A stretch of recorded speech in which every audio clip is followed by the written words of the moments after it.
झारखंड में 24 फरवरी से 27 मार्च तक बजट सत्र। हेमंत सोरेन कैबिनेट ने 9 प्रस्तावों पर लगाई मुहर। झारखंड के सीएम हेमंत सोरेन की अध्यक्षता में मंगलवार को कैबिनेट की बैठक हुई। इसमें 9 प्रस्तावों पर मुहर लगी है। कैबिनेट ने 24 फरवरी से 27 मार्च के बीच बजट सत्र के प्रस्ताव को मंजूरी दी है। प्रोजेक्ट भवन में आयोजित मंत्री परिषद की बैठक में मंत्री दीपक बिरुवा और दीपिका पांडे समेत अन्य मंत्री मौजूद थे। नए साल में हेमंत सोरेन कैबिनेट की ये पहली बैठक थी। इसमें बजट सत्र समेत अन्य कई महत्वपूर्ण प्रस्तावों को हरी झंडी मिली है।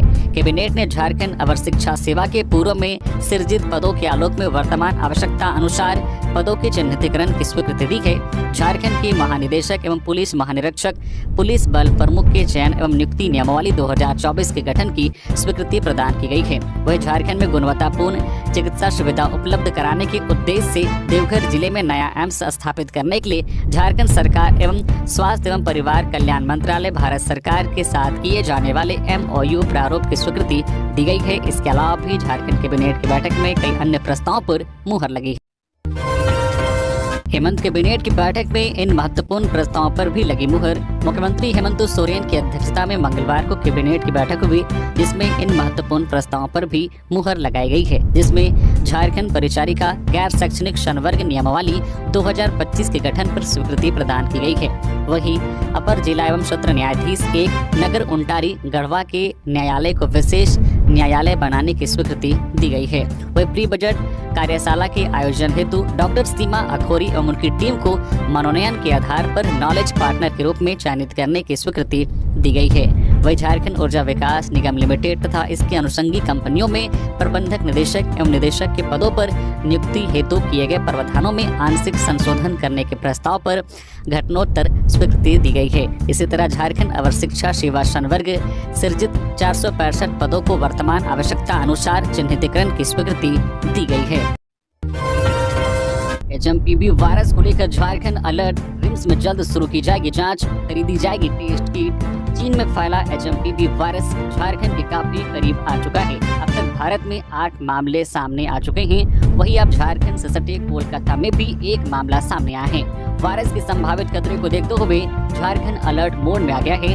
हेल्थ डिपार्टमेंट भी सजग हो गया है। राज्य के सबसे बड़े अस्पताल रिम्स सहित राज्य के सदर अस्पतालों को भी अलर्ट मोड में रहने को कहा गया है। HMPV वायरस की वजह से राज्य में आपाधापी न मचे, इसके लिए तैयारी शुरू कर दी गई है। रिम्स माइक्रोबायोलॉजी विभाग के HOD professor doctor Manoj Kumar के मुताबिक HMPV वायरस जानलेवा नहीं है और सतर्क रहने की जरूरत है। उन्होंने बताया है कि वायरस की बढ़ती चिंता को देखते हुए रिम्स में जांच की व्यवस्था की जा रही है। रिम्स में जल्द ही जांच शुरू कर दी जाएगी। अगर HMPV वायरस के लक्षणों की बात की जाए तो खांसी, बुखार, नाक बहना, गला खराब होना, घरघराहट, सांस लेने में तकलीफ होना आदि शामिल हैं। अगर बचाव की बात की जाए तो हाथों को रेगुलर तौर पर साबुन और पानी से धोएं। खांसते या छींकते समय रुमाल, टिश्यू या कोहनी का उपयोग करें। भीड़ भाड़ वाली जगहों में मास्क पहने। संक्रमित व्यक्तियों से दूरी बनाए रखें। हालांकि यह वायरस ज्यादातर बच्चों और बुजुर्गों पर अटैक करता है। झारखंड में जारी है सर्दी का सितम। आज भी छाया रहेगा घना कोहरा। रांची का पारा फिर जा सकता है 10 डिग्री के नीचे। झारखंड में इन दिनों ठंड का कहर चरम पर है। गुमला, खूंटी, हजारीबाग समेत कई जिलों का तापमान 10 डिग्री से नीचे चल रहा है। हालांकि राजधानी के लोगों को कुछ दिनों से ठंड से राहत मिली है। बाकी जिलों में शाम में चल रही शीतलहर ने लोगों को कमरे में कैद रहने को मजबूर कर दिया है। मौसम विभाग की माने तो अभी ठंड से राहत मिलने की संभावना नहीं है। रांची का तापमान एक बार फिर 10 डिग्री सेल्सियस से नीचे जा सकता है। आज बुधवार को उत्तर पश्चिमी और दक्षिण पूर्वी भागों में घना कोहरा छाया रहने की संभावना व्यक्त हुई है। रांची स्थित मौसम विज्ञान केंद्र की माने तो झारखंड में अगले 2 दिनों के दौरान न्यूनतम तापमान में 2 से 4 डिग्री की गिरावट हो सकती है। इसके बाद अगले 3 दिन 2 से 3 डिग्री की बढ़ोतरी होने की संभावना है। इस दौरान कई इलाकों में सुबह घना कोहरा देखने को मिल सकता है। जिन इलाकों में कोहरे की संभावना जताई गई है उनमें गुमला, सिमडेगा, खूंटी, रांची, लोहरदगा, रामगढ़, बोकारो, धनबाद, गिरिडीह, कोडरमा, हजारीबाग, देवघर, जामताड़ा, दुमका, पाकुड़, साहिबगंज और गोड्डा शामिल हैं। वही बीते 24 घंटे के मौसम की बात करें तो राज्य में कहीं कहीं पर बहुत हल्के दर्जे की बारिश हुई। कई इलाकों में हल्के से मध्यम दर्जे का कोहरा भी देखने को मिला। चाईबासा के सारंडा में आईडी विस्फोट, बच्ची की मौत। परिवार संग जंगल में पत्ता तोड़ने गई थी। आईडी पर पैर रखने से हुई घटना। पश्चिमी सिंहभूम जिले के सुदूर नक्सल प्रभावित जरायकेला थाना क्षेत्र के राधापोड़ा जंगल में आईडी विस्फोट में एक 10 वर्षीय बच्ची की मौत हो गई है। बच्ची अपने परिवार के साथ पत्ता तोड़ने गई थी। इसी दौरान नक्सलियों द्वारा सुरक्षा बलों को नुकसान पहुंचाने के उद्देश्य से लगाए गए आईडी की चपेट में आ गई। इससे उसकी घटनास्थल पर ही मौत हो गई। घटना में बच्ची की दोनों पैर पूरी तरह से क्षतिग्रस्त हो गए हैं।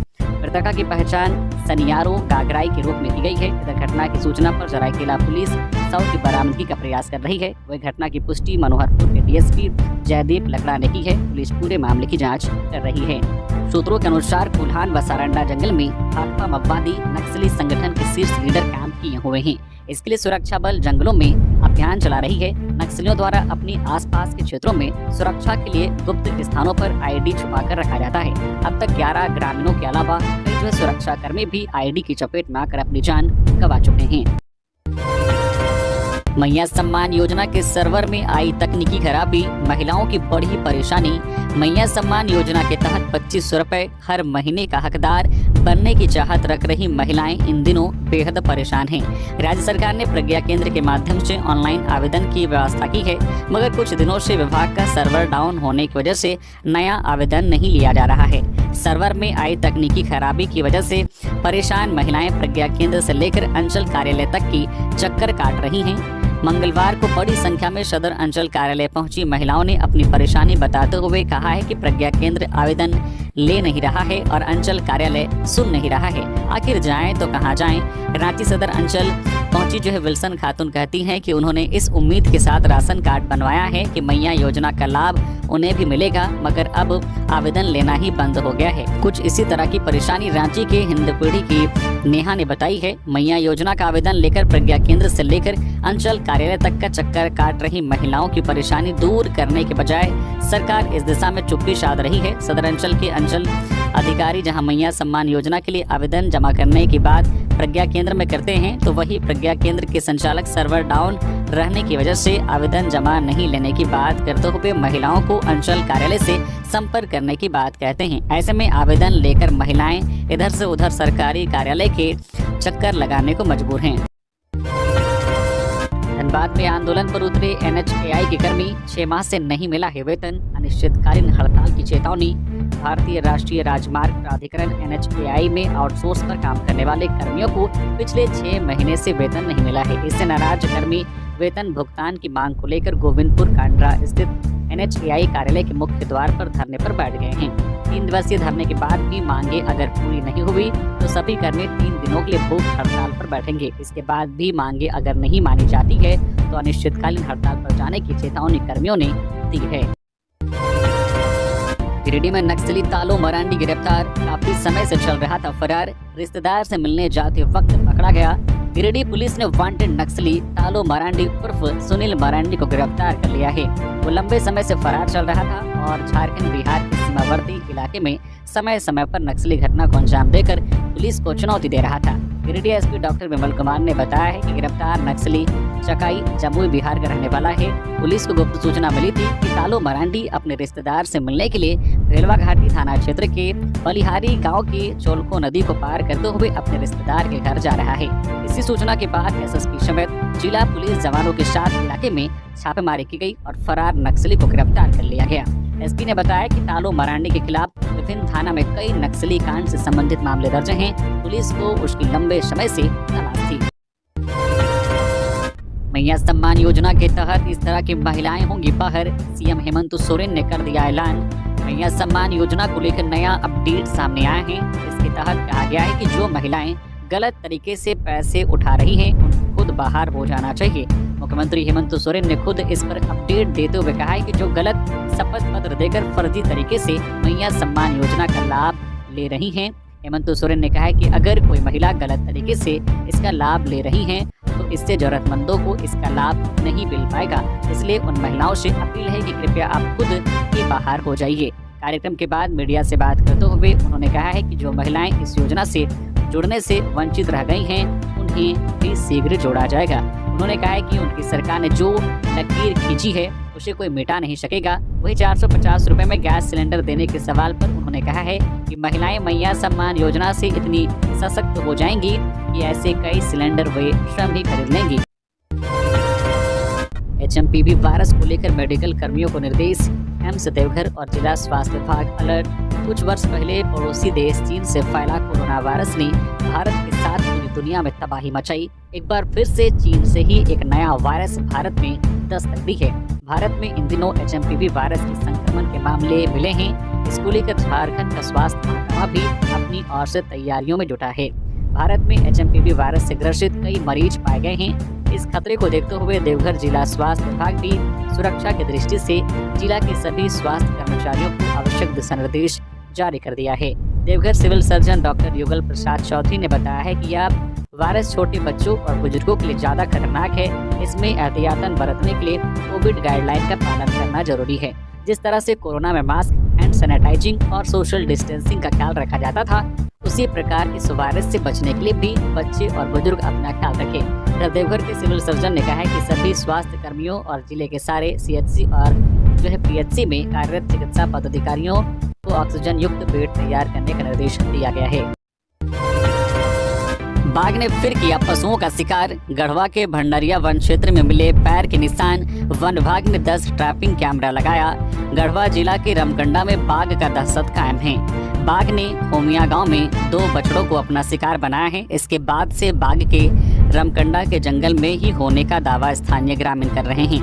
वहीं पहली बार नदी के किनारे बाघ का पग मार्क देखा गया है। भंडरिया वन क्षेत्र के अधिकारियों ने रमकंडा के तेतरडी के जंगलों में टाइगर के फुटमार्क मिलने की पुष्टि की है। वनपाल कमलेश कुमार ने बताया कि फुटमार्क बाघ का ही है, जो वैदेशी की ओर जाते समय का है। उसके लौटते समय का कोई फुटमार्क अब तक नहीं मिला है। बाघ के मूवमेंट को लेकर पीटीआर और गढ़वा वन विभाग ने 10 ट्रैपिंग कैमरा लगाया है, मगर कैमरे में अब तक बाघ की गतिविधियां कैद नहीं हुई है। होमिया गांव निवासी सुरेंद्र कोरवा के मवेशी को बाघ ने सोमवार को मार डाला था। धूप निकलने के बाद पशुओं को चरने के लिए जंगल में छोड़ा गया था। ग्रामीणों के मुताबिक बाघ को देख अचानक जंगल से पशु भागने लगे। ग्रामीणों ने देखा बाघ बछड़ों को मार कर खा रहा था। इससे पहले शुक्रवार दोपहर रमकंडा के वैदेशी में किए गए गाय के शिकार से उसने अपनी भूख मिटाई थी। पलामू में अपराधियों ने मजदूर को मारी गोली। नेशनल हाईवे पर टोल के निर्माण में था शामिल। पलामू जिले के सदर थाना क्षेत्र के जोरकट में बाइक सवार अपराधियों ने एक मजदूर को गोली मार दी है। गोली मजदूर के पैर में लगी है। जख्मी मजदूर को इलाज के लिए मेदिनी राय मेडिकल कॉलेज एंड हॉस्पिटल में भर्ती कराया गया है। घटना की जानकारी मिलने के बाद पुलिस मौके पर पहुंची और पूरे मामले की छानबीन कर रही है। जख्मी मजदूर मनोज कुमार पलामू के शतबरवा थाना क्षेत्र के पोलपोल का रहने वाला है। मनीष कुमार नेशनल हाईवे 4 लेन के टोल निर्माण में मजदूरी का कार्य करता है। मनीष मंगलवार को टोल निर्माण स्थल पर ही था। इसी क्रम में बाइक सवार अपराधी मौके पर पहुंचे थे और फायरिंग की। इस फायरिंग में मनीष के पैर में गोली लगी है। जख्मी मनीष ने बताया कि अपराधी पहुंचे थे और पूछ रहे थे कि कौन निर्माण कार्य कर रहा है। मौके पर मजदूरों पर हथियार को अपराधियों ने ताना था। इसी क्रम में गोली चली है। घटना की जानकारी मिलने के बाद सदर एसडीपीओ मणिभूषण प्रसाद के नेतृत्व में पुलिस बल मौके पर पहुंची और पूरे मामले की छानबीन कर रही है। झारखंड में नहीं लटकेंगे सड़क निर्माण के कार्य। मुख्य सचिव अलका तिवारी ने उपायुक्तों को दिया यह निर्देश। झारखंड की मुख्य सचिव अलका तिवारी ने राज्य के सभी उपायुक्तों को निर्देश दिया है कि इंफ्रास्ट्रक्चर के कार्यों को प्राथमिकता देकर उनमें आ रही रुकावटों को जिला स्तर पर ही दूर करें। छोटे छोटे कारणों से प्रोजेक्ट रुक जाते हैं, उसकी लागत भी अनावश्यक बढ़ जाती है। इससे रिसोर्स का और राज्य का नुकसान होता है। थोड़ा सा अतिरिक्त ध्यान दिया जाए तो जिला स्तर पर ही समस्याओं का समाधान हो जाएगा। मंगलवार को वह national highway authority of India, railway overbridge और राज्य सड़क निर्माण विभाग की उन योजनाओं की समीक्षा कर रही थी जो मुआवजा, भूमि अधिग्रहण, फॉरेस्ट क्लियरेंस और विधि व्यवस्था जैसे कारणों से बाधित है। सम्मान के नाम पर सुरक्षा के साथ बड़ा खिलवाड़ कर रही राज्य सरकार। बाबूलाल मरांडी, भाजपा प्रदेश अध्यक्ष एवं पूर्व मुख्यमंत्री बाबूलाल मरांडी ने मंगलवार को राज्य सरकार पर बड़ा निशाना साधा है। मरांडी ने राज्य की अर्थव्यवस्था पर सवाल खड़ा किए हैं। सोशल मीडिया एक्स पर लिखा है कि सूचना आ रही है कि झारखंड मुख्यालय राजधानी रांची में थानों के पुलिस वाहनों में बकाया भुगतान नहीं होने के कारण पेट्रोल पंप वाले पेट्रोल डीजल की आपूर्ति नहीं कर रहे हैं।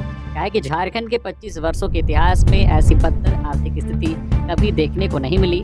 राज्य में जिस प्रकार से हत्या, लूट, बलात्कार, चोरी, डकैती की घटनाएं हो रही है, ऐसे में पुलिस की पेट्रोलिंग को बाधित करना राज्य को अपराध के मुंह में धकेलने जैसा है। क्या है कि ऐसा लगता है कि एक मैया सम्मान योजना में पाने के लिए हेमंत सरकार ने सारे विभागों के बजट को डाइवर्ट कर दिया है कि मैया सम्मान के नाम पर बहन बेटियों की सुरक्षा जो पहले से ही कमजोर है और कमजोर करने की दिशा में सरकार आगे बढ़ रही है कि जिस प्रकार से रोज नए कारनामे उजागर हो रहे हैं, इंडी गठबंधन के नेता वादे से मुकरने लगे हैं या पूरी तरह राज्य की ध्वस्त अर्थव्यवस्था को उजागर कर रहा है। पूर्व सांसद कड़िया मुंडा की तबीयत बिगड़ी, रांची के मेडिका हॉस्पिटल में एडमिट। संजय सेठ ने की जल्द स्वस्थ होने की कामना। लोकसभा के पूर्व उपाध्यक्ष सह भाजपा के वरिष्ठ नेता कड़िया मुंडा 88 वर्षीय की तबीयत बिगड़ गई है। उन्हें रांची के मेडिका हॉस्पिटल में भर्ती कराया गया है। केंद्रीय रक्षा राज्य मंत्री संजय सेठ ने पूर्व सांसद के जल्द स्वस्थ होने की कामना की है। उन्होंने जानकारी दी है कि वे लगातार मेडिका हॉस्पिटल के डॉक्टर के संपर्क में हैं और उनके स्वास्थ्य की जानकारी ले रहे हैं। 3 दिन पहले कड़िया मुंडा की तबीयत खराब हुई थी। खुंटी के civil surgeon doctor Nageshwar Manjhi ने उनके घर जाकर स्वास्थ्य जांच की थी। स्वास्थ्य में सुधार नहीं होने पर उन्हें मंगलवार को रांची रेफर किया गया। जांच के बाद उन्हें अस्पताल में भर्ती किया गया है। रिश्वत लेते पकड़े गए रांची सदर सीओ मुंशी राम निलंबित। राज्य सरकार ने रिश्वत कांड मामले में रांची के सदर अंचल अधिकारी मुंशी राम को निलंबित कर दिया है।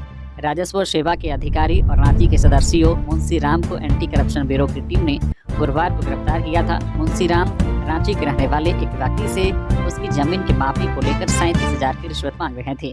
पीड़ित ने मामले की शिकायत एंटी करप्शन ब्यूरो में की थी। मामले में तफ्तीश के बाद एंटी करप्शन ब्यूरो ने गुरुवार को रांची के कचहरी स्थित मुंशी राम के कार्यालय में छापेमारी की और 37,000 रिश्वत लेते हुए उसे रंगे हाथ गिरफ्तार कर लिया था। गिरफ्तारी के बाद एंटी करप्शन ब्यूरो की टीम ने मुंशी राम के घर पर भी छापेमारी की थी, जहां से 11,42,000 रुपए नकद बरामद किए गए थे। किसी को मैया सम्मान की राशि नहीं मिल रही, किसी को सीओ कर रहा परेशान। मंत्री इरफान की जनता दरबार में पहुंची शिकायतें। नई सरकार गठन के बाद से सीएम हेमंत सोरेन के साथ सभी मंत्री एक्शन मोड में दिखाई दे रहे हैं। सभी मंत्री जनता दरबार लगाकर लोगों की समस्याएं सुनने के साथ पदाधिकारी को आवश्यक दिशा निर्देश भी दे रहे हैं। झारखंड कांग्रेस मुख्यालय में मंगलवार को स्वास्थ्य मंत्री इरफान अंसारी ने जनता की समस्या सुनी। इस दौरान कुल 40 शिकायतें मंत्री के पास पहुंची। इसमें सबसे अधिक स्वास्थ्य से जुड़ी 8 शिकायतों के साथ नौकरी से संबंधित 7, जमीन विवाद और ऑफिस के 3 और थाना से संबंधित 2 आवेदन के साथ मैया सम्मान और अबुआ आवास से संबंधित शिकायतों को मंत्री ने सुना। साथ ही आवश्यक कार्रवाई के निर्देश अधिकारियों को दिए गए। वह जनता दरबार में लोगों की समस्या सुन रहे स्वास्थ्य मंत्री ने कहा है कि लोगों की परेशानियों से मैं अवगत होने के साथ आवश्यक कार्रवाई के निर्देश भी दे रहा हूँ। 14 के बाद आपको अच्छा परिणाम देखने को मिलेगा। साथ ही जनता दरबार में मौजूद प्रदेश अध्यक्ष केशव महतो कमलेश ने कहा है कि कांग्रेस मुख्यालय में लगातार जनता दरबार लगाकर जनता की समस्या सुनी जा रही है। आवेदन से संबंधित अधिकारियों को निर्देश भी दिए जा रहे हैं। जनता दरबार के माध्यम से कांग्रेस लोगों की समस्याओं को हल करने की कोशिश में जुटी हुई है। धनबाद के निरसा पीठा कियारी से 3 साइबर अपराधी गिरफ्तार, 10 मोबाइल और 16 सिम कार्ड जब्त। केवाईसी अपडेट के नाम पर करते थे ठगी। निरसा थाना प्रभारी मंजीत सिंह ने अपने दल बल के साथ 3 साइबर अपराधियों को सिम व मोबाइल के साथ गिरफ्तार किया है। मैदान स्थित एसडीपीओ कार्यालय में निरसा एसडीपीओ रजत मनीक बागला ने प्रेस वार्ता कर जानकारी दी। निरसा थाना प्रभारी मंजीत सिंह अपनी टीम के साथ निरसा क्षेत्र के पीठा कियारी गांव के प्राथमिक उपचार केंद्र के पीछे तालाब के पास छोटकू रविदास के घर में छापेमारी की, जहां से गोविंदपुर निवासी मुकेश रविदास, नियामतपुर निवासी लक्ष्मण रविदास और निरसा निवासी सुखदेव रविदास को गिरफ्तार किया है। उनके पास से 16 सिम कार्ड, 10 मोबाइल फोन और साइबर ठगी किए गए मोबाइल नंबरों का दस्तावेज बरामद किया गया है। वार्ता के दौरान एसडीपीओ रजत मनीक बाकला ने बताया है कि इन तीनों ने अपना अपराध स्वीकार किया है, जहां एटीएम कार्ड क्रेडिट कार्ड व केवाईसी के अपडेट के नाम पर साइबर ठगी करते थे। बड़का गांव में आयोजित महापंचायत, ग्रामीणों ने कहा मांगे नहीं मानी गई तो जुगरा में एनटीपीसी माइंस का काम काज होगा ठप। बड़का गांव के टिपा कला पंचायत के ग्राम जुगरा में शिव मंदिर प्रांगण में एक महापंचायत आयोजित की गई। इसमें ग्रामीणों ने निर्णय लिया है कि वे सभी अपने बच्चे के भविष्य के साथ कोई अन्याय नहीं होने देंगे। एक साथ सभी ग्रामीणों ने निर्णय लिया है कि पूरे गुजरा गांव को एक साथ एक जगह उठाकर शहर के नजदीक कहीं बसाया जाए। सभी नौजवानों को जिनकी उम्र अभी 18 साल हुई है उन्हें भी एकल परिवार मानकर विस्थापन की सुविधाएं दी जाए।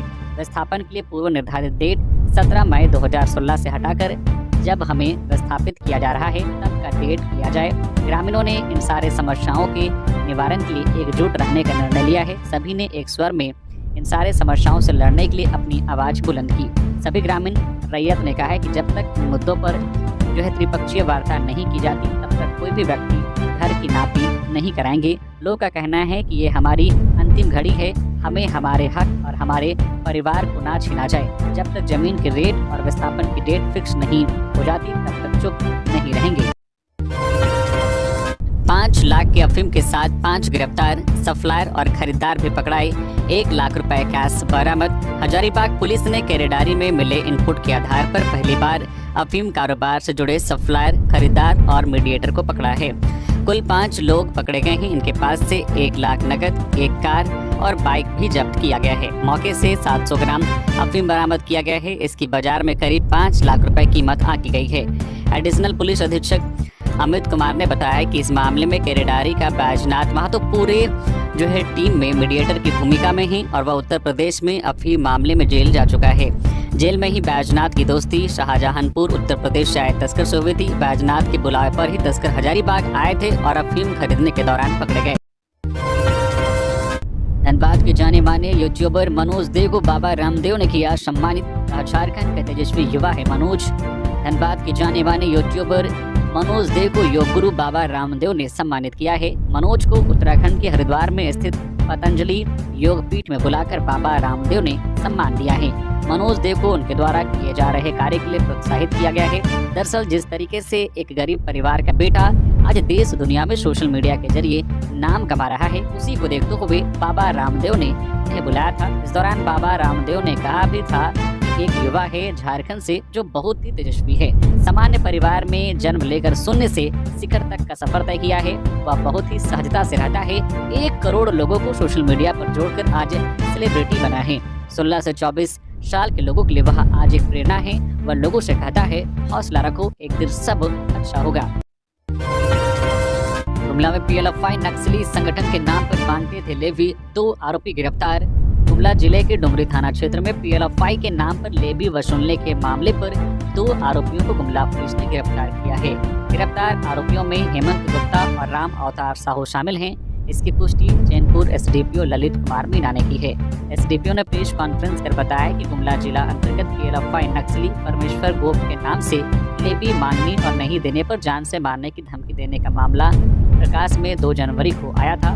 मामले में गैस एजेंसी के संचालक राजेश कुमार केसरी ने थाने में लिखित शिकायत की थी। पुलिस ने आवेदन मिलने के बाद FIR दर्ज की थी। SDPO ललित कुमार मीना ने बताया कि शिकायत मिलने के बाद एक विशेष टीम का गठन कर अनुसंधान शुरू किया गया था। इस क्रम में शक के आधार पर डुमरी के हेमंत कुमार को पूछताछ के लिए थाना लाया गया। कड़ाई से पूछताछ करने पर उसने घटना में अपनी संलिप्तता स्वीकार कर ली। हेमंत गुप्ता ने बताया कि एक महिला की चोरी की फोन उसके हाथ लगी थी, जिसका सिम कार्ड उसके पास था। लेवी मांगने के लिए वह उसी नंबर का उपयोग करता था। इधर हेमंत गुप्ता की निशानदेही पर पुलिस ने उसके साथ ही राम अवतार साहू को भी गिरफ्तार कर लिया है। पुलिस ने आरोपियों के पास से एंड्रॉइड मोबाइल जब्त किया है। सुप्रीम कोर्ट ने कहा विपक्ष 2 सप्ताह में तय करे नेता प्रतिपक्ष। सुप्रीम कोर्ट ने झारखंड की सबसे बड़ी विपक्षी पार्टी को 2 सप्ताह के भीतर नेता प्रतिपक्ष नियुक्त करने को कहा है। सुप्रीम कोर्ट ने झारखंड में मुख्य सूचना आयुक्त और सूचना आयुक्तों के रिक्त पदों पर नियुक्ति से संबंधित याचिका पर सुनवाई करते हुए महत्वपूर्ण निर्देश दिए हैं। कोर्ट को राज्य सरकार की ओर से बताया गया है कि झारखंड में नेता प्रतिपक्ष के पद पर जो कोई नियुक्ति न होने के कारण सूचना आयोग में नियुक्ति से जुड़ी सिलेक्शन कमेटी की बैठक नहीं हो पाई है। नेता प्रतिपक्ष इस कमेटी के सदस्य होते हैं, लेकिन फिलहाल झारखंड विधानसभा में यह पद रिक्त है। इस पर सुप्रीम कोर्ट ने आदेश दिया है कि झारखंड विधानसभा की सबसे बड़ी विपक्षी पार्टी अपने किसी निर्वाचित सदस्य को विपक्ष का नेता नॉमिनेट करे। झारखंड की कौशलेंद्र ने KBC में जीता 12,50,000 रुपए। सिलेक्शन का आया कॉल तो फ्रॉड समझ किया था इनकार। अमिताभ ने काला पत्थर फिल्म पर की बात। झारखंड के कौशलेंद्र प्रताप सिंह ने चर्चित टीवी शो कौन बनेगा करोड़पति में 12 सवालों के सही जवाब देकर 12,50,000 रुपए जीत लिए हैं। कौशलेंद्र धनबाद के जयप्रकाश नगर में रहते हैं। सोमवार को कौशलेंद्र मेगा स्टार अमिताभ बच्चन के सामने हॉट सीट पर बैठे नजर आए। इस दौरान अमिताभ बच्चन ने उनसे काला पत्थर फिल्म की शूटिंग की यादें साझा की। बताया कि झरिया की चासनाला कोलियरी में शूटिंग हुई थी। वही इधर Kaushalendra Singh middle class family से हैं। उन्होंने बताया कि केबीसी से जब पहली बार फोन आया और मेरे सिलेक्शन के बारे में बताया गया तो मुझे विश्वास नहीं हुआ। मुझे लगा साइबर फ्रॉड का मामला हो सकता है, पर जब दोबारा कॉल आया तो मैंने रिस्क लेते हुए पूछा, बताइए क्या करना है। इसके बाद वीडियो कॉल पर मेरा इंटरव्यू हुआ और मुझे मुंबई आने का न्योता मिला। तब मुझे यकीन हुआ कि मेरा सिलेक्शन केबीसी में हो गया है।